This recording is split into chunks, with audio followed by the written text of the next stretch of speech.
Video शुरू करने से पहले आप सबसे मौदबाना गुजारिश है, मैं रिक्वेस्ट कर रहा हूँ, प्लीज़ आप ये वीडियो स्किप ना करें। इसको एंड तक देखें, उसके बाद डिसाइड करें जो भी आपको करना है। तो 20 जुलाई 2007 को एक 14 साल की लड़की स्कूल से वापस आ रही होती है और वापस आते हुए 4 लोग, जिसमें 2 लोकल्स और 2 नॉन लोकल्स होते हैं, और वो उसे किडनैप कर देते हैं। किडनैप करने के बाद वो उसका रेप करते हैं। ये 14 साल की बच्ची रेसिस्ट करती है, पर ये 4 लोग उसका गैंग रेप कर देते हैं। उसके बाद ये इसका मर्डर कर देते हैं, इसका गला काट देते हैं और उसको वहीं पे एक ज़मीन पास में ही एक खेत के पास उसे गाड़ देते हैं। उसके ऊपर कुछ मिट्टी विट्टी डाल के, कुछ पत्ते वत्ते डाल के ये कोशिश करते हैं कि ये जो है बात यही रफा दफा हो जाएगी।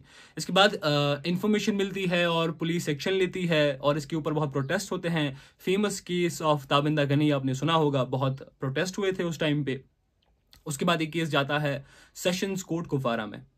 सेशंस कोर्ट कुपवारा में जज साहब जो है हमारे, वो सारे एविडेंसेस और सारे विटनेसेस को सुनते हैं। सारी चीज़ों का जो है फॉरेंसिक रिपोर्ट आता है। सब कुछ होने के बाद जज साहब ये डिसीजन देते हैं कि ये जो एक क्राइम है ये बहुत ही हीनियस इन नेचर है और इस बेसिस पे इन 4 लोगों को हम जो है डेथ सेंटेंस प्रोनाउंस करते हैं। ठीक है, उनको फांसी की सजा होती है। लेकिन अभी रिसेंटली क्या हुआ है, रिसेंटली ये केस जो है हाई कोर्ट में गया है और उसके बाद हाई कोर्ट ने ये डिसीजन दिया है कि हम उस डेथ सेंटेंस को कम करके इसे हम लाइफ इम्प्रिजनमेंट में कन्वर्ट कर देते हैं। इसका सिंपल सा मतलब है कि लाइफ इम्प्रिजनमेंट जो इंडिया में रूल्स के कॉन्स्टिट्यूशनली अगर उसको डिफाइन करें तो या तो वो 14 साल हो सकती है या 20 या 25, तो वो होगी आपकी लाइफ इम्प्रिजनमेंट। आप देख लिया 2007 से इन्होंने कितने साल जेल में गुजारे हैं, विच मीन्स अगर इनको लाइफ इम्प्रिजनमेंट का जो है जजमेंट इन पे आता है तो कुछ सालों के बाद ये छूट जाएंगे और ये वापस हमारे साथ इसी समाज में आ जाएंगे। और शर्म की बात यह है कि उस 14 साल की बच्ची के साथ ये कौन सा इंसाफ हो रहा है। ये हम सब के लिए शर्म की बात है। एज अ सोसाइटी कलेक्टिवली ये कितना शेमफुल है हमारे लिए। अगर हम अभी भी आवाज़ नहीं उठाते हैं तो हमें अपने आप को इंसान कहलाने का कोई हक नहीं है। ये वही लोग हैं। आपको मैं एक और चीज़ इंटरेस्टिंग इसमें बताऊं, ये जो 4 लोग इसमें इन्वॉल्व थे, ये इन्होंने कोई गलती नहीं की। ये पहली बार इनसे कुछ गलती हो गई, ये नशे में थे तो कुछ हो गया। ये सारे हिस्ट्री शीटर्स थे। हिस्ट्री शीटर्स का मतलब है इन पे पहले से एफआईआर थी, उनने पहले भी कुछ लड़कियों को रेप करने की कोशिश की है, लेकिन उस टाइम पे एफआईआर लॉन्च हुई, कोई कार्रवाई नहीं हुई, एविडेंस नहीं था, वगैरह वगैरह, विटनेसेस नहीं थे, तो ये छूट गए। तो इसके बाद उन्होंने ये क्राइम किया। आप इमेजिन करिए 4 साल 5 साल 1 साल के बाद जब हमारे साथ ये सोसाइटी में हमारे जैसे लोग जो है हमारे साथ रह रहे होंगे, हमारे आसपास ही होंगे, तो उस टाइम पे हमारी माएँ, हमारी बेटियां, हमारी बहनें कितनी सेफ है।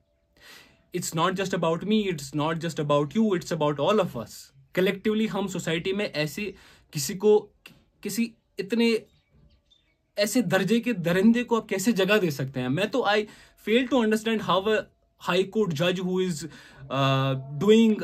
Who is working on this case and who is trying to make justice comes to a decision that this is something कि हमें इनका जो है डेथ सेंटेंस वो कम कर लेना चाहिए। कैसे? क्या उनके घर पे माँ बेटियां नहीं हैं?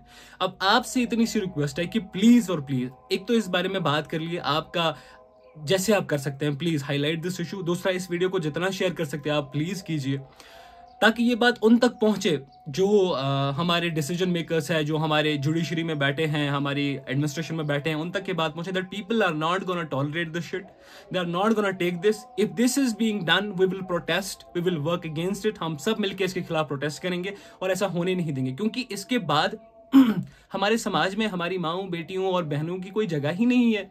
ऐसे लोग आसपास सब ऐसे दरिंदे घूम रहे हैं, तो कैसे सेफ है कोई?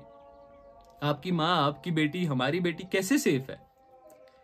I don't understand this. एक तरफ से आप वो स्लोगन देते हैं बेटी बचाओ बेटी पढ़ाओ, फिर आप उसी बेटी के रेपिस्ट को आप डेथ सेंटेंस से हटा के उनको बरी कर देते हैं। And this has become a trend all over the country. आप हर जगह देख लीजिए, जितने भी रेपिस्ट हैं उनको फूल मालाएं पहना के जेल से वापस लाया जाता है। So it is high time now. अगर आप अभी भी आवाज नहीं उठा सकते, I understand some people don't have that courage to speak up on their own, at least they all they can do is please share this video. ये video उन लोगों तक पहुंचना चाहिए जो लोग बड़े बड़े ओहदों पे बैठे हैं, जो रिस्पॉन्सिबल है, जो डिसीजन मेकर्स है, जो जुडिशरी में है, जो एडमिनिस्ट्रेशन में है, जो हमारे जो है रूल्स रेगुलेशन बना रहे हैं, उन तक ये वीडियो पहुंचनी चाहिए। उनको समझ आना चाहिए कि that people are not gonna tolerate this time. It's I am getting very hyper right now because this is very sensitive issue. और it's not just about Tabinda, it's about all of those girls who got raped, or some survived and some didn't. उनके लिए क्या message है ये? उनके लिए आप ये मैसेज दे रहे हैं कि अगर आपका रेप होता है तो इट्स नॉट एन इशू, उसको चलो माफ कर देते हैं हम। ये है आपका जुडिशियल सिस्टम? प्लीज मेहरबानी करके, this is not an outrage, this is not a rant, I don't know what this is, but this is a sincere request from my end. Please and please share this video, and we will not let any girl be another Tabinda. ऐसा नहीं होने देंगे हम. Thank you for watching.